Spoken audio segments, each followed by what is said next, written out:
Hello learners. आज मैं आपको सिखाऊंगा चार ऐसे कमाल के ईडियम्स जिनका इस्तेमाल करके आप यूफोनियस साउंड कर सकते हैं, लोगों से अलग हट के साउंड हो सकते हैं। तो उस वीडियो को एंड तक देखिएगा। वीडियो की शुरुआत करते हैं। हमारा पहला ईडियम है to leave no stone unturned. To leave no stone unturned का मतलब होता है पूरी कोशिश करना या कोई कसर ना छोड़ना। एक एग्जाम्पल लेते हैं। She left no stone unturned. She left no stone unturned यानी उसने पूरी कोशिश की। एक और एग्जाम्पल लेते हैं। If you want to learn English you will have to leave no stone unturned. If you want to learn English you will have to leave no stone unturned. अगर आप इंग्लिश सीखना चाहते हो तो आपको पूरी कोशिश करना पड़ेगी।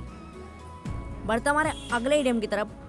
हमारा अगला इडियम है to make the most of plus name. यहाँ पर नेम में उस चीज़ का नाम आएगा जिसकी आप बात कर रहे हो। इस इडियम का मतलब होता है किसी चीज़ का फ़ायदा उठाना। चलिए कुछ एग्जांपल्स लेते हैं इसे अच्छे समझने के लिए। A lot of people made the most of lockdown. A lot of people made the most of lockdown यानी काफ़ी लोगों ने लॉकडाउन का फ़ायदा उठाया।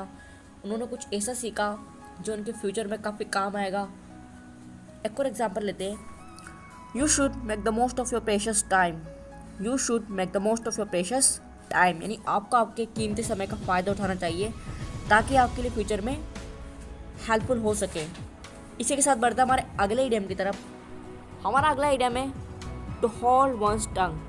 टू होल्ड वंस टंग का मतलब होता है चुप रहना या शांत रहना। यहाँ पर वंस की जगह आप योर, माई, हिज, हर इनका इस्तेमाल करोगे सब्जेक्ट का अकॉर्डिंग। चलिए कुछ एग्जाम्पल्स लेते हैं ताकि आप इस बात को अच्छे समझ पाओ। हमारा पहला एग्जाम्पल है you should hold your tongue. You should hold your tongue यानी आपको चुप रहना चाहिए।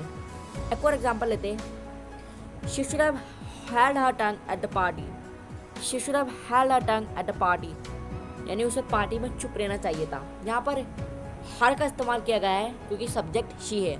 अगर सब्जेक्ट यू होता तो योर का इस्तेमाल करते, अगर ही होता तो हिज का। आई एम श्योर आप समझ गए होंगे। इसी के साथ बढ़ते हमारे अगले इडियम की तरफ। हमारा आखिरी इडियम है time and again. Time and again का मतलब होता है हिंदी में बार बार। जहाँ पर भी कहना आपको बार बार तो आप कह सकते हो टाइम एंड अगेन। ये थोड़ा नया है और थोड़ा डिफरेंट भी है। एग्जाम्पल लेते हैं। Why do you watch that movie time and again. Why do you watch that movie time and again यानी आप उस मूवी को बार बार क्यों देखते हो। एक और एग्जाम्पल लेते हैं। You should practice learning English time and again. You should practice learning English time and again यानी आपको बार बार इंग्लिश बोलने की प्रैक्टिस करनी चाहिए।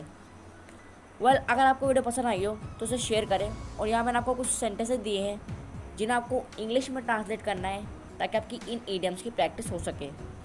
मिलता हूँ किसी अगली वीडियो में, तब तक के लिए बाय बाय।